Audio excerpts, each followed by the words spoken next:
Now, Prince Harry and Meghan Markle's royal wedding, as we are all aware, of course, is just around the corner. More than 100,000 people are expected to make their way to Windsor for the celebrations. Of course, this kind of event, with those sort of numbers, mean a high level of security is required. Well, BBC Radio Berkshire's Brigitte Teta has all the details for us and, as you've already gathered this morning, is in Windsor for us. What measures, Brigitte, are being put in place?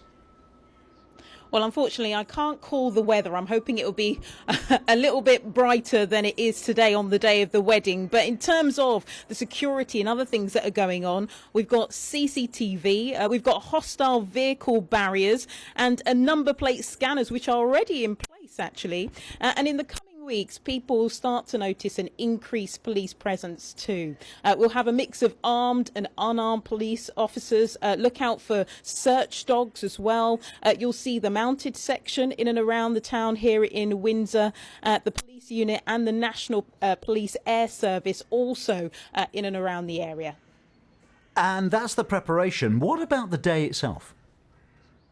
Well, when you arrive in Windsor, there'll be a screening and search programme. So if you're a visitor or local coming along, be expected to have stop checks. You might find yourself even being patted down. If you're holding anything potentially dangerous, it might be taken from you. So think kind of airport security style with the nail clippers and scissors and things like that. Leave them at home. Trains into Windsor are going to be under watch too, and the stations and carriages will be patrolled. And I suppose an assumption which is easy to make is that there is lots of behind-the-scenes anti-terror work going on, and that may even be happening right now.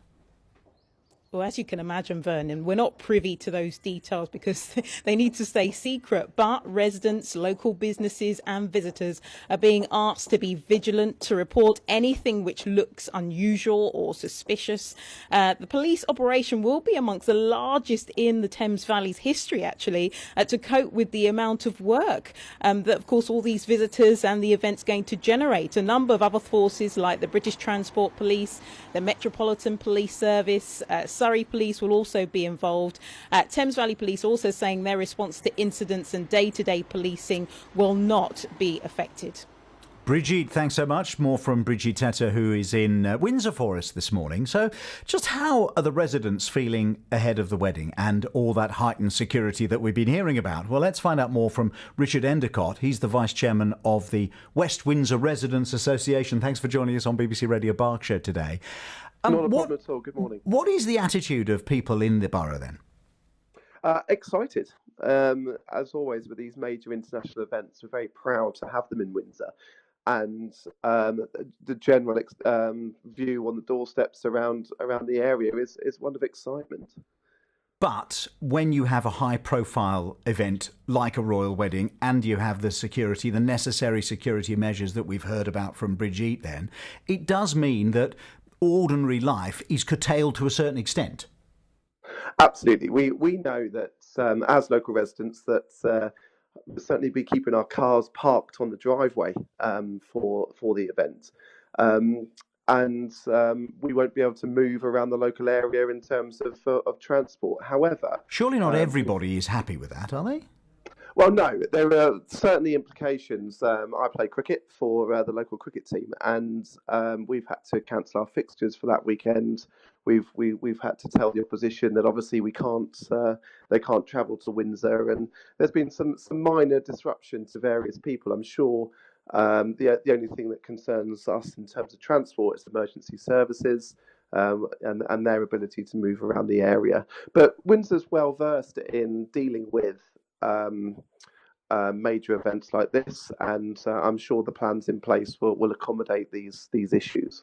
Now, what about business? Because if you sell Union flags or royal postcards, you'll probably do a roaring trade. But there are presumably going to be some businesses who are going to feel, hang on, with all these security measures, this is actually not going to be a great day for trading. No, it does vary. It does vary, and you would think 100,000 people due to attend the town, that business would boom in the town. However, it does tend to get a little bit quiet in various places as regular customers tend to stay away for that weekend.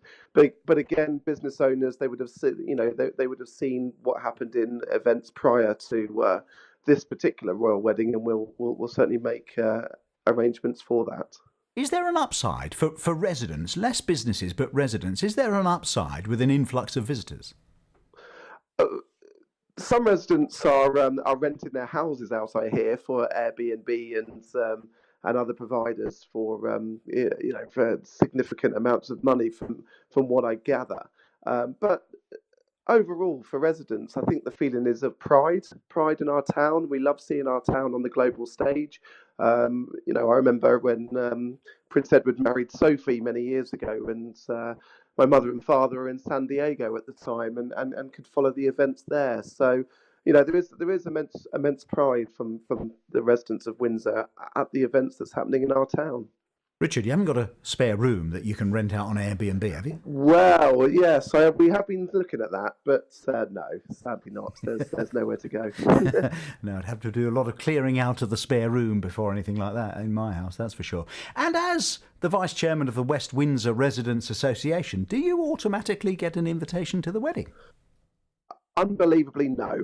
Can't believe it. This is I've been sat by the doorstep for days on end. And all I've seen is bill after bill. I've not had an invitation yet. It's not landed on the mat, not yet. No. Yes, we'll have a word. In fact, we won't have a word. We'll get Andrew. Oh, please, to have a yes. word. We'll get Andrew to have a word because he's very well connected. Andrew Peach, if he can get me in, then Andrew, please try. Richard, if there's anybody who can get you in, it's Peachy. That's all I'll say. Brilliant. No doubt we'll speak more between now and the big day. Thanks, Richard. Yeah, thanks very much for your time. Thank you. Richard Endicott, who's the Vice Chairman of the West Windsor Residents Association. 17 minutes past 7 now.